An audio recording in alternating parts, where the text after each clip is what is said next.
Bonjour à tous, très heureux de vous retrouver pour une nouvelle méditation qui a pour thème la guerre, un ennemi invisible. Et pour cela, je vous invite à ouvrir la Bible dans l'épître de Paul aux Éphésiens, chapitre 6, verset 18. Nous lisons: Faites en tout temps par l'Esprit toutes sortes de prières et de supplications. Veillez à cela avec une entière persévérance et priez pour tous les saints. Nous avons entendu le président de la République française déclarer le lundi 16 mars, lors de son allocution télévisée, que nous étions en guerre contre un ennemi invisible, le coronavirus. Si ce virus est invisible à l'œil nu, nous en voyons des effets sur la Terre et aussi autour de nous.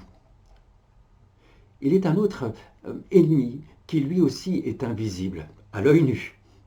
Bon nombre de nos contemporains, chrétiens ou pas, n'aiment pas en parler et ne souhaitent pas en entendre parler. Cet ennemi invisible ne tient d'ailleurs pas qu'on parle trop de lui, car il souhaiterait qu'on puisse nier son existence afin de continuer d'infecter sournoisement par le virus du péché l'âme de chaque être vivant sur cette terre. Pourtant, si cet ennemi est invisible, ses effets sur cette terre sont bien visibles. Vous l'avez compris, je parle de Satan, l'adversaire de Jésus-Christ, l'adversaire des chrétiens.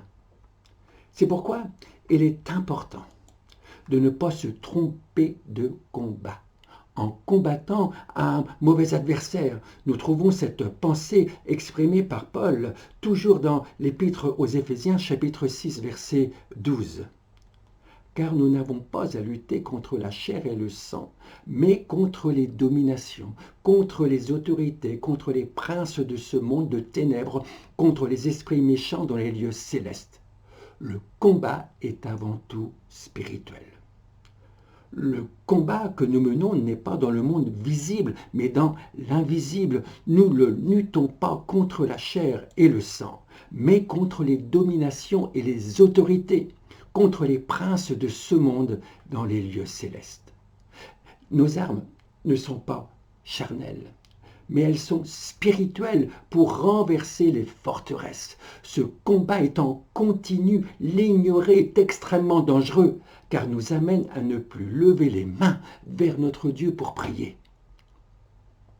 Après avoir énuméré les 6 armes de la panoplie du soldat chrétien, l'apôtre présente la 7e arme, la prière par l'Esprit.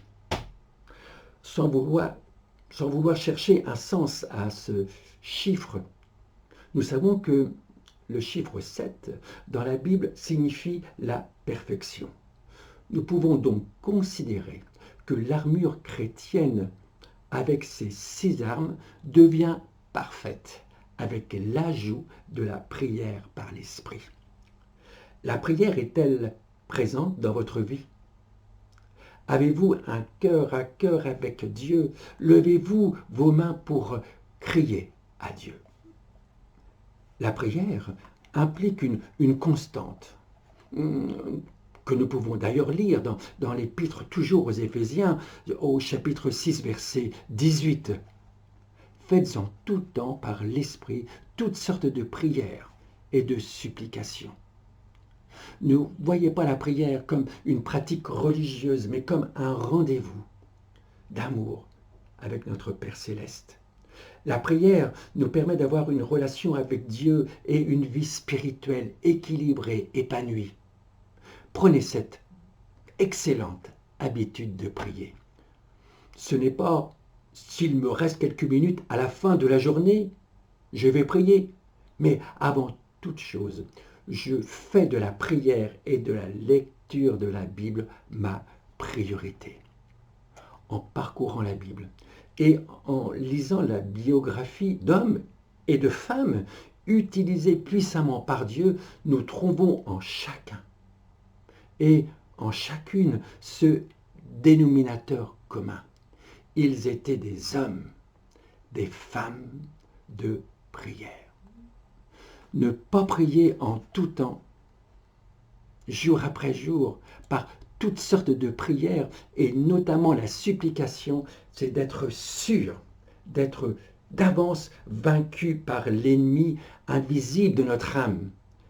Mais prier avec ferveur, avec cris et larmes, c'est de s'assurer d'être plus que vainqueur avec Jésus-Christ. La prière fervente, avec supplication du juste, telle est la signification de ce texte, a une grande efficacité.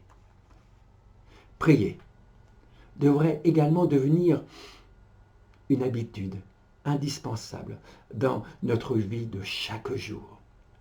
George Muller, un homme de prière et de foi, a déclaré « Ma vie est dominée par la prière. Je prie en marchant, je prie quand je me couche, je prie quand je me lève, et les réponses ne cessent d'arriver. Mes prières ont été exaucées des milliers et des milliers de fois quand je suis sûr que ma requête est juste et qu'elle a pour but la gloire de Dieu. Je prie jusqu'à ce que j'obtienne une réponse divine. Je n'abandonne jamais. Comment incorporer la prière dans notre vie de tous les jours? Voici une petite suggestion pour que la prière devienne chez vous une bonne habitude. Réservez un moment de votre journée pour vous isoler avec Dieu. Si nécessaire, écrivez dans votre agenda, comme pour un rendez-vous, une heure précise où vous voulez avoir une conversation avec Dieu. Réfléchissez à l'heure qui pour vous est la plus propice. Puis, tenez-vous à ce rendez-vous. N'avez-vous pas envie de reprendre, dès aujourd'hui, la bonne habitude de prier? Soyez bénis, encouragés par ces quelques paroles.